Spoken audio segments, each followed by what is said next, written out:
Hi everybody, it's Adrian Plus here. And Bridget. Here we are again. I know. And we've really enjoyed some of the things that you've sent to us. People have emailed and all sorts of things. And we had a story I really loved, especially today, perhaps Easter Day. This lady was talking about when she was a teacher, but it was 50 years ago when there were more people aware of the Easter story. And she asked a group of her children, what sad thing happened to Jesus at Easter? Before Easter. Before Easter, yeah. And a little girl shot her hand up and said, he didn't get an Easter egg. Which is true, of course. He didn't. Well, nobody else did either. But it kind of... You kind of want to take the content of that little girl's comment and give it to him and say, look, it may not be accurate, but she was really concerned about you at the time. Yeah, because he was crucified, so he didn't get an Easter egg. Yeah, he missed out on the Easter egg. Yes. So what about Jigsaw response? Not a lot of news about the Jigsaw, really. We've been sorely tempted by a friend who's offered us a very nice jigsaw, which we could continue. But we're going to resist that temptation because we've been challenged by a family in Sweden who actually sent a picture of their jigsaw. Now, their jigsaw is all black and white and grey and looks even harder than our jigsaw. And there's 4 of them and they're all battling away. So maybe we'll keep going because they said the more pieces you put in, the less pieces you have to find to put in. Well, it seems a rather obvious statement, but yeah, that is absolutely anyway, that's true. The challenge. That's the challenge. Right, okay. It's a challenging day as well, isn't it? I'm also, just before we talk about that, I'm trying to think of an anagram for the name of our painter. Oh, yes. And that his name is Claude Monet. That's Claude with an E on the end, and Monet. I have found one, which is a rather silly one, but if anyone can come up with a better one, we'd love to hear it. Yeah, but it does have to include all the letters. The letters, yes. And that's the challenge. Yeah. Now, as I was beginning to say, it is a challenging day today for lots of us, isn't it? It's Easter Day. And we all have traditions. We have church traditions. We have personal traditions. I expect quite a lot of you, like us, have been on Zoom this morning, but it's not the same. There's nobody decorating the church. There's no Easter egg hunts. There's no lots and lots of things that we associate with what we do every year. There is one tradition that I have that I can do this year. I have always made an Easter garden. You have, haven't you? But you always did that, didn't you? And Yeah.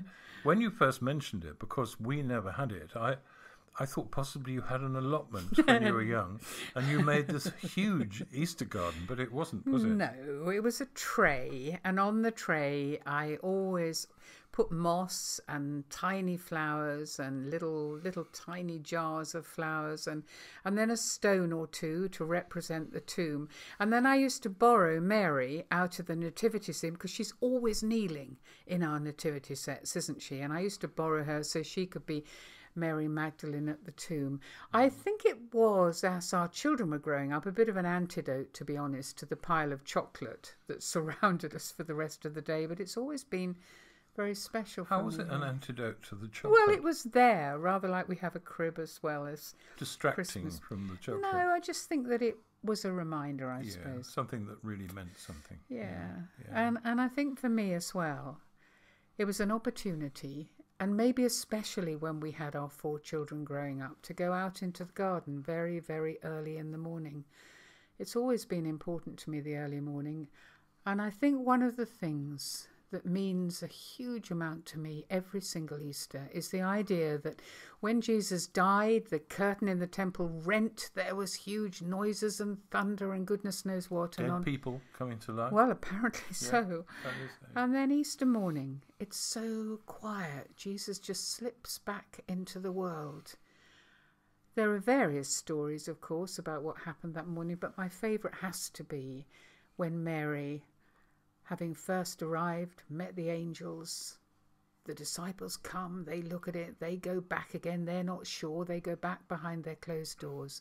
And Mary stays there crying, and Jesus just quietly appears. And what I love about it is that it wasn't to do with how he looked. She didn't actually recognise him. She thought he was the gardener. It was the way he said her name. It was his voice. I think that's very special, really. It's always been very special to me, anyway. Yeah. I think the whole thing about... sorry, that was me knocking the microphone over. I always thought that this thing about recognising Jesus, where Jesus said at one point, didn't he, my sheep know my voice. Yeah. And I've often wondered what that meant. But there are clues, I think. And on the same day that Jesus reappeared, if most people know the story of the two disciples walking to Emmaus, and they'd kind of given up because Jesus had gone, he was crucified, they'd hoped for a lot, and the stranger joined them and walked along and said, what are you talking about?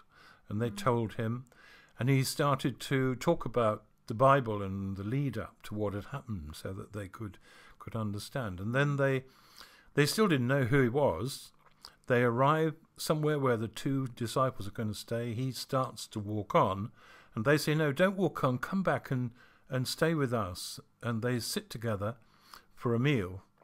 And Jesus breaks the bread, and suddenly, as the bread breaks, they know it's him. And one of them says to the other, do you remember how our hearts burned in us when he spoke to us?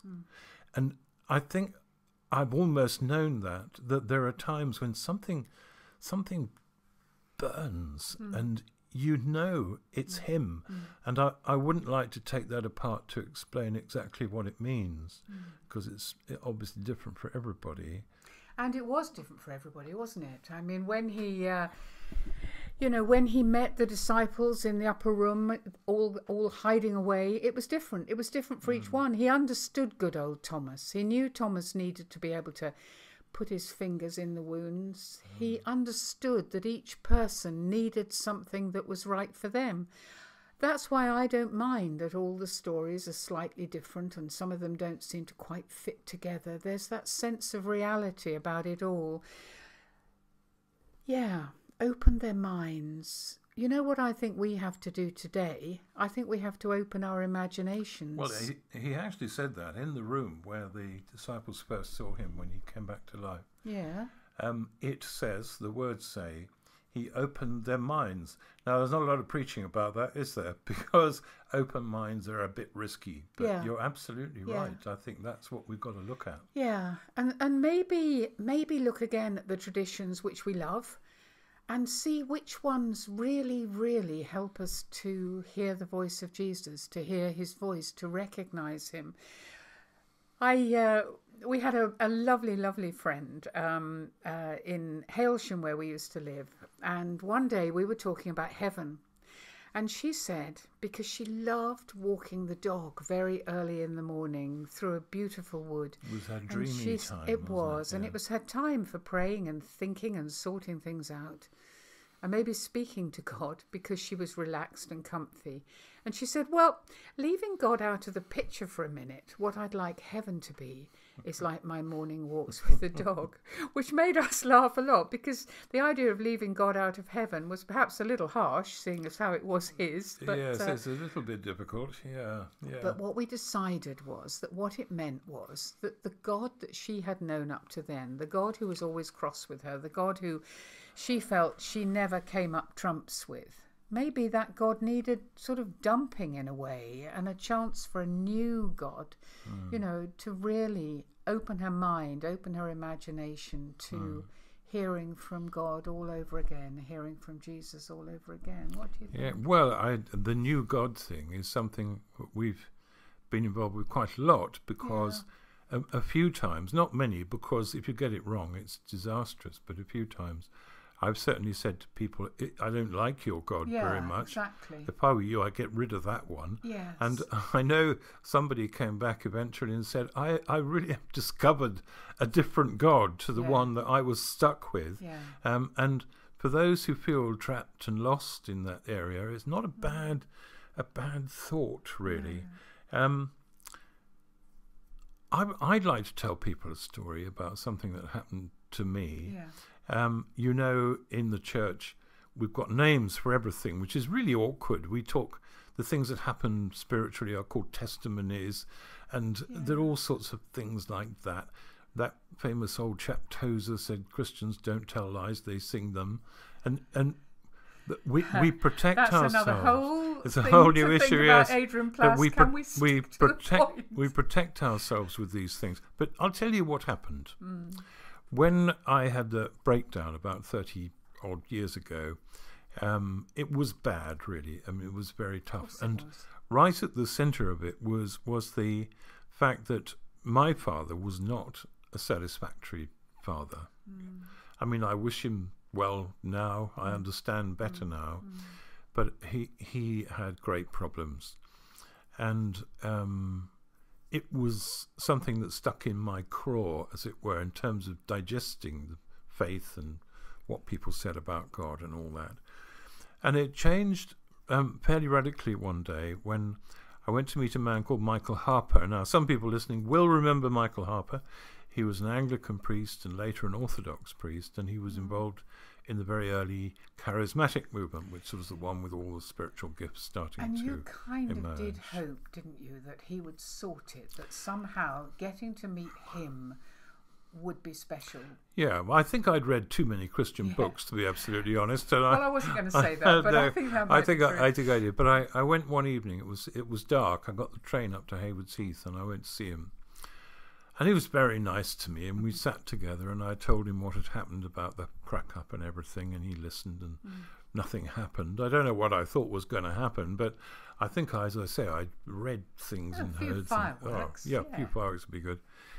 So we did that, and then we prayed. He prayed, and nothing happened. And again, I don't know quite what I thought was going to happen. And then he said, Adrian, I've got a picture in my mind. Well, anyone who knows me will know I have some problems with this. Not with the real ones, but, you know, my favourite one of all was the one where someone said, I see a dartboard and impaled upon it is a jellyfish. Oh, my goodness. And you think, why would God do that? Anyway, Michael's very deep, serious man, and I listened, and he said, God is showing me your life, and it's a field, and it's covered in rocks and muck and all sorts of garbage. And I thought, oh, great, what a wonderful, wonderful picture. And he said, and he's clearing it. He's clearing it, and it's going to be a big, beautiful, clear field. And it's still, I mean, was rubbish to me then. I didn't know what that might mean. But the next thing he said, the other thing God wants you to know, and it's only 3 words, and they were a sort of hinge on which my life turned at that time. He said, the other thing he wants you to know is nothing is wasted.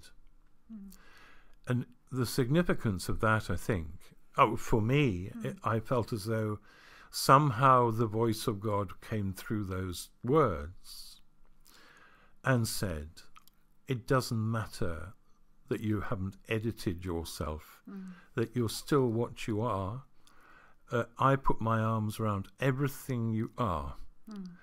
And someone we read about, didn't we? Some book somebody wrote said, God loves us exactly as we are, and far too much to leave us as we are.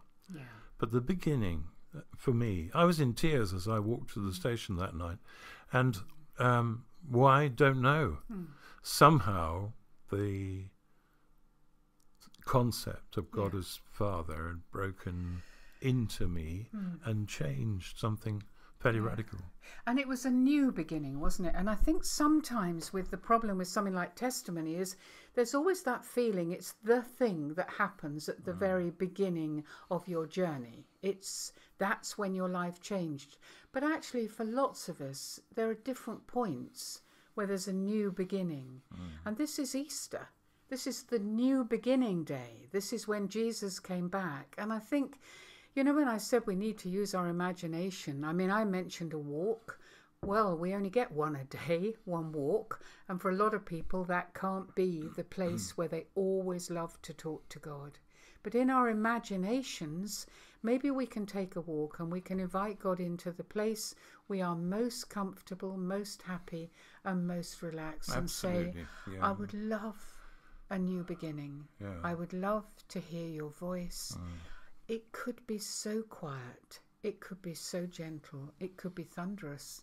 It could be just something that we feel or something that we recognize. But a new beginning, something new, something representing an Easter without tradition.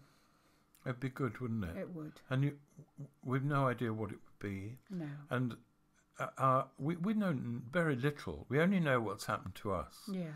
But what's happened to us suggests that anything is possible because Jesus came back to life. He died and rose and again. I know some people Hallelujah. will say, well, I don't know what that means. What are you talking about?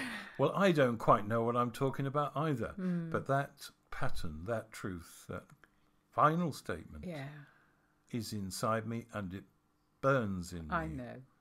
And I think it in me always too. will. So there we are. Yes, have a genuinely good Easter, whatever that means. We know it's not necessarily going to be a jolly one, but a good one. Yeah. Happy Easter. God bless.